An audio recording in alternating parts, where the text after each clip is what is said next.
Assalamualaikum warahmatullahi wabarakatuh. Di sini saya Nur Senarahap, ujung NIM 060 akan menjelaskan tentang pengertian kas. Yang pertama itu, menurut standar akuntansi pemerintah, kas merupakan saldo simpanan di bank atau dengan berupa uang tunai yang dapat dipergunakan untuk membiayai berbagai kegiatan termasuk kegiatan yang dilakukan oleh pemerintah setiap waktu. Kedua, menurut standar akuntansi keuangan, kas merupakan rekening giro setara kas dan juga saldo kas yang merupakan investasi yang bersifat likuid, berkurun waktu pendek, dan yang paling cepat dijadikan kas dalam jumlah tertentu tanpa menghadapi berbagai risiko perubahan nilai yang cukup besar. Yang ketiga, dalam Undang-Undang Nomor 1 Tahun 2024, pengertian kas menurut undang-undang semua uang negara yang tersumber dari seluruh pemasukan negara dan digunakan untuk membayar seluruh pengeluaran dari negara tersebut. Sekian penjelasan dari saya. Assalamualaikum warahmatullahi wabarakatuh. Assalamualaikum warahmatullahi wabarakatuh. Baiklah, saya Charles Mandal Putra dengan NIM 2016050064. Saya akan menjelaskan materi yang kedua, yaitu tujuan manajemen kas. Tujuan manajemen kas yaitu yang pertama, penyediaan kas yang diharapkan cukup untuk memenuhi operasi dalam jangka pendek maupun jangka panjang. Yang kedua, penetapan tanggung jawab untuk pemasukan kas dan perlindungan dana yang cukup hingga dana disimpan. Bukan hanya itu, tujuan manajemen kas juga memelihara saldo bank yang cukup yang dapat berguna untuk mendukung hubungan dengan bank komersil.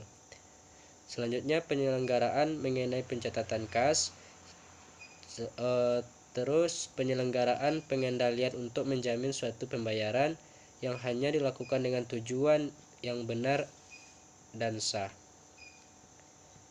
Selanjutnya, motif perlunya memiliki kas. Yang pertama, motif transaksi.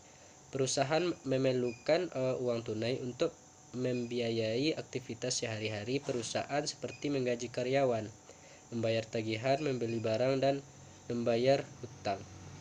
Yang kedua, motif berjaga-jaga. Motif ini mempunyai tujuan untuk berjaga-jaga apabila terdapat kebutuhan yang tidak terduga atau mendesak. Yang ketiga, motif spekulasi. Motif ini dipakai untuk mengambil keuntungan apabila ada kesempatan, seperti misalnya perusahaan menginvestasikan kas yang ada pada sekuritas atau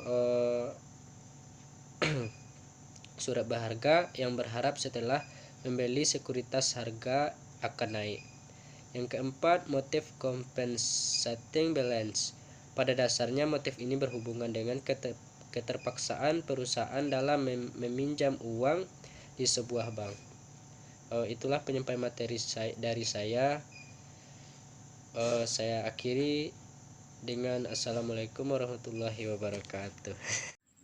Baik, Assalamualaikum warahmatullahi wabarakatuh. Perkenalkan, nama saya Muhammad Ismail Hanif. Saya akan menyampaikan materi tentang prosedur penagihan dan pengeluaran. Yang pertama yaitu mengelola arus kas masuk.